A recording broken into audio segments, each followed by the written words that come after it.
Vamos con el último vídeo entonces, que es el vídeo 6. Es el vídeo 6. Es el cuarto en el que estoy hablando de literatura clásica. Y bueno, retomamos el asunto donde lo dejamos, que era en el final de la época arcaica de Roma. Ojo, no confundir la época arcaica de Grecia con la de Roma. Estamos en esta época de por aquí. Creo que será el ratón. ¿Vale? Está a punto de comenzar precisamente la época del imperio, ¿no? Vamos resumiendo rápidamente. Eh, la República, como digo, que ocupa desde el 509, es decir, desde aquí, el 509 hasta el 27, es decir, hasta aquí, la República pues llevaba un montón de siglos funcionando bien y los romanos estaban convencidos de que si Roma estaba teniendo tantísimo éxito y conquistando todo el Mediterráneo, era porque habían optado por un sistema justo de gobierno, en el que no gobernaba un rey, como aquí, que dictaba lo que él quería, sino que todo el pueblo decidía un poco qué es lo... Bueno, luego esto habrá que verlo con matices, porque toda forma de gobierno al final siempre acaban gobernando los que acaban gobernando, que son los que tienen el dinero, los que tienen el poder, los que tienen las armas, y eso pasaba también en Grecia. De hecho, Julio César fue un cónsul, es decir, un presidente del gobierno, por decirlo de alguna manera, un cónsul griego, romano, perdón, un cónsul romano, cónsul republicano, que le encargaron que se fuera a las Galias, a Francia, para conquistarlo. Y volvió exitoso. Y entonces volvió con tanto poder y Roma se encontraba en una crisis muy, muy, muy fuerte, en el que había mucha pobreza, mucha hambre, muchas dudas acerca de si la República debía seguir funcionando. Entonces, cuando llegó Julio César, dijo, hasta aquí la República. A partir de ahora, bueno, la República tenía para casos extremos, de extrema gravedad, casos de mucho caos social y tal, tenía una figura que era el dictator, que entonces, normalmente en Roma había dos cónsules, como dos presidentes del gobierno, trabajando a la vez. Cuando había un dictador, él era el único que gobernaba. Entonces Julio César dijo, dejadme que ponga orden aquí. Esto provocó muy mal rollo entre los poderosos, porque veían que se les acababa también un poco el chollo, entre muchos políticos, senadores, entre muchos senadores del Senado, como si aquí en el Congreso de Diputados de repente un día apuñalan entre 20 personas al presidente del gobierno. Eso es lo que pasó en Roma. Lo apuñalaron entre todos, murió. Y entonces su sobrino nieto, que era digamos, su heredero, era su hijo adoptivo, Octavio Augusto, Octavio en aquel momento, Augusto se lo pusieron después, obviamente. Augusto es maravilloso, ¿no? Octavio Augusto empieza, eh, digamos que hereda el gobierno de su tío y será el primer príncipe que dará inicio al Imperio Romano. A partir de aquí todos van a ser emperadores. ¿Vale? Octavio, el siguiente, no sé si es Tiberio, después no me acuerdo bien del orden de los emperadores. Está Calígula, Nerón, Claudio, un montón de emperadores, pues 4 siglos o 5. Vale, estamos con la figura entonces de Octavio Augusto y con todo este follón que hay aquí montado entre república, no república, es un cambio político radical el que se da en el siglo I antes de Cristo. Venga, vamos allá. Que lo cuento rápidamente, lo de la literatura.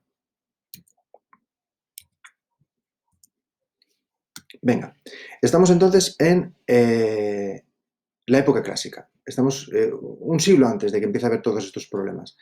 Eh, He dicho antes que es una crisis social. Sí, bueno, pero muchas veces las crisis sociales, como pasó en la España del siglo de oro, edad de oro romana, siglo de oro español, como pasó en el siglo de oro español, España también estaba de capa caída, estaba en una crisis económica muy fuerte. Bueno, pues aquí la crisis económica también coincidió con un momento álgido de artes en todos los sentidos. Entonces tenemos poetas líricos, conocido, muy famoso Catulo, ¿vale? Es curioso porque bueno, está prácticamente toda su obra, hay muchísimas poesías de Catulo que se han conservado hasta la fecha, Y es curioso porque tiene muchísimos poemas que son prácticamente pornográficos. Está hablando del sexo en unos términos, bueno, pues que la sociedad de aquella época supongo que estaría escandalizada. Y que mucha gente que hoy se cree que lo hemos inventado todos nosotros, si mirara 2000 siglos atrás, perdón, 2000 años atrás, 20 siglos, y mirara lo que escribía este señor, bueno, os invito a que leáis cosas de Catulo en internet, con la excusa de que es literatura, ¿vale? Pero vamos, son cosas fuertes. Entonces, Catulo en el periodo de la República, antes de la llegada de Julio César y de Octavio, y ya durante el Imperio, Horacio y Ovidio. Recordemos este nombre de Ovidio. También tenemos, aparte de la poesía lírica, recordamos poesía lírica, expresión de sentimientos, en verso. Importantes historiadores, aparte de eso. Por ejemplo, Julio César. El propio Julio César contó la guerra en las Galias. Tiene un libro que se llama La guerra de las Galias, en el que cuenta cómo conquistó todo aquello. Y Salustio, que también habla de la historia de Roma. Oradores importantes, claro, estamos en una sociedad, en la República sobre todo, de dar grandes discursos en el Senado, como aquí. Bueno, hoy no se dan grandes discursos, desgraciadamente, hoy dicen estupideces en un 80% de lo que dicen los políticos, pero en aquella época, bueno, había oradores serios. Y encima la oratoria viene de oral, de hablar. Oratoria era el arte de hablar bien. Bueno, pues el orador más reconocido de toda la historia romana fue el famoso Cicerón, que también fue un filósofo. Es curioso porque esta persona fue de las que más defendió que no acabara la República, que bueno, que no se podía dar fin a 5 siglos de democracia, ¿no?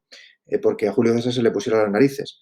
Bueno, pues cuando Julio César murió, hubo un follón ahí porque se repartieron el gobierno entre varios. Uno de ellos era Marco Antonio, un buen amigo de Julio César, que acabó con Cleopatra, la egipcia, casado y suicidándose los dos juntos. Es de película todo esto, os recomiendo que os intereséis por este rollo porque es muy bonito, es de película. Bueno, pues Cicerón fue perseguido por Marco Antonio, mandó a dos asesinos a pillarlo, le cortaron la cabeza y le cortaron las manos, y las manos estuvieron expuestas en el foro de Roma, en la plaza principal de Roma, estuvieron expuestas ahí un montón de tiempo, las manos clavadas en una puerta o en una pared, como diciendo, las manos que escriben contra Julio César, las manos que escriben contra el imperio, las manos que escriben contra este cambio de... Así acaban cortadas y siendo vistas por todo el mundo. Entonces es importante Cicerón, ¿no?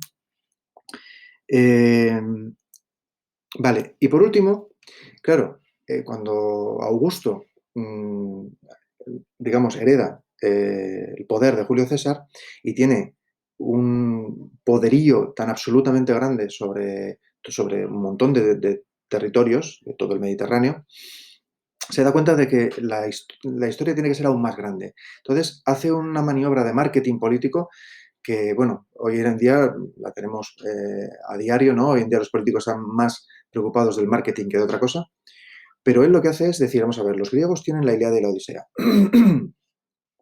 En la Ilíada y la Odisea enlazan sus familias, sus pueblos, con los dioses, ¿no? Es decir, los griegos son descendientes de aquel Aquiles, de aquel Agamenón, que son personajes épicos que trataban con los dioses. Y le encarga a Virgilio, antes he dicho que recordáramos el nombre de Ovidio, pero no, quería que recordáramos, perdón, el nombre de Virgilio. Le encarga a Virgilio que escriba la Eneida, que es la historia de Eneas, que es un personaje que sí, que sale en la Ilíada de Homero, y que Virgilio se inventa otra historia en la que abandona Troya, da una vuelta como Ulises por todo el Mediterráneo, acaba en Cartago, después de Cartago va a Italia y en Italia funda Roma. Sus descendientes fundan Roma. Y está escrito exactamente igual que las grandes epopeyas griegas, es decir, en verso, miles y miles de versos, es un libraco bien gordo, con el mismo tipo de escritura. Eso es lo que es la maniobra de marketing que hace, pues hoy, como si hoy en día un gran gobernante le pide que haga una gran película, no sé, a un director impresionante para que todo el mundo cuando vea la película diga, oh, qué grande es este presidente. Eso pasa a diario. Bueno, pues entonces aquí tenéis la historia de Eneas. Y finalmente vamos a ir a la época posclásica, que estamos hablando ya del... No, aquí os quería poner, fijaos, esto es un cuadro que está en el Museo del Prado, que es Fluvia, que es la mujer de Marco Antonio, que es este que se está riendo, que un esclavo le está enseñando la cabeza cortada, decapitada, de Cicerón. Y os cuenta la leyenda que Fluvia le arrancó la lengua con sus propias manos, como diciendo, o le clavó alfileres, no sé qué, como diciendo, esta lengua casi es un peligro, porque si hubiera triunfado lo que decía esta lengua, entonces no habremos podido ser hoy los poderosos, porque claro, imaginaos el juego de poder, ¿no? Cuando Julio César, Marco Antonio y todos estos suben, claro, los otros bajan. Pero si los otros hubieran conseguido mantenerse arriba, entonces estos hubieran bajado y posiblemente las cabezas que hubieran rodado serían estas. Como la historia fue de esta manera, la cabeza que rodó fue la de Cicerón. Y aquí tienes un cuadro de Francisco Maura y Montaner que está en el Museo del Prado. Fluvia y Marco Antonio, o también llamado La venganza de Fulvia. Vale. Y por último, entonces, tenemos la época posclásica. Es decir, comienzos del Imperio, los primeros 2 siglos del Imperio Romano. Aquí vamos a destacar a figuras, una cosa que creo que os deis cuenta. El Imperio Romano entra en contacto con la península ibérica, en el 218, me parece, 218, que estará por aquí. ¿Vale? Por aquí. Es decir, todo este periodo de tiempo hasta el siglo IV, V, es decir, más allá, aquí solo tengo hasta el siglo II. Hispania es romana, es parte de Roma. Aquí donde estamos pisando, este suelo que estamos pisando, esto era Roma. Desde el siglo III antes de Cristo. Entonces, es normal entonces que grandes personalidades, emperadores, filósofos, poetas, políticos, militares, tuvieran origen hispano, ¿no? Bueno, la famosa película de Gladiator, que es ficción, el personaje, el protagonista, es hispano también, le llaman el hispano, ¿no? Bueno, pues aquí tenemos el filósofo Séneca, que es cordobés, de origen, ya existía Córdoba, se llamaba Córdoba, era de origen hispano, fue un famosísimo filósofo, un par de historiadores, Tácito y Suetonio, ¿vale? Y también tenemos el poeta Marcial, que es de origen hispano también. Fijaos, aquí os he puesto una recreación de una ciudad que había cerca de Calatayud, que se llamaba Bilbilis, aquí lo tenéis escrito, Bilbilis. Está muy cerca del actual Calatayud, hasta tal punto que los habitantes de Calatayud, en Zaragoza, Calatayud, los habitantes de Calatayud se les llama bilbilitanos, porque esto está nada, a 2 o 3 kilómetros de Calatayud. Hoy en día no queda nada. Os invito a que miréis en internet fotografías de los restos de Bilbilis. Solo queda un poco de este teatro romano que hay aquí. Solo queda un poco de restos de esto, pero una gran ciudad, una ciudad muy importante. Bueno, pues de ahí era Marcial, un poeta que, digamos, que arrasó en la Roma imperial. Y nada, bueno, simplemente eso, recordar la gran influencia de los nacidos en estas tierras, en Hispania, en el desarrollo del imperio, porque esto fue Roma. Donde estamos ahora mismo, esto fue Roma. Y por eso mismo, nuestro idioma tiene un 80% de influencia del latín, porque somos herederos directamente de los romanos. Y hasta aquí los vídeos.